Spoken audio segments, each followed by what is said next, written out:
I know that's a strange thing to say, but if you think about like an energy company, it's very much like the blood in the body, or a media company is like the perceptual mechanisms.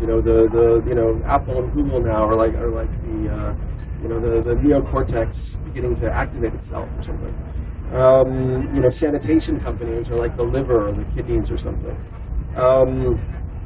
So there could be, but once again, there would have to be a metasystemic transition in kind of the value system,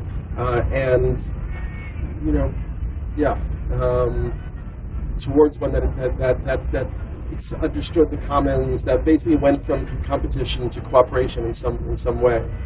So in terms of transparency and surveillance, I think that there's like two forms of it, and there's a negative form and a positive form. The fact that we're all becoming transparent to each other would not be necessarily a bad thing if we accepted that as a new collective agreement. The fact that it's being inflicted upon us by a tiny group for their own ends is definitely not a great thing. I guess in a way I'm an idealist or an optimist, as I feel that we're going to make this transition and this shift, and transparency is going to become like a new good thing. Like for instance, we see with something even like couchsurfing, or eBay, these trust systems. So everybody, if you're in a network of relationships and relations and your exchanges and so on, then everybody can actually see each other fully and see how people have acted in these ways. I think that could be an amazing thing. It's just a new social agreement. So at the moment the transparency is being inflicted upon us negatively, but it could be something totally different in a few years. And this is just, in the same way, for instance, the internet only developed because of the nuclear weapons, right?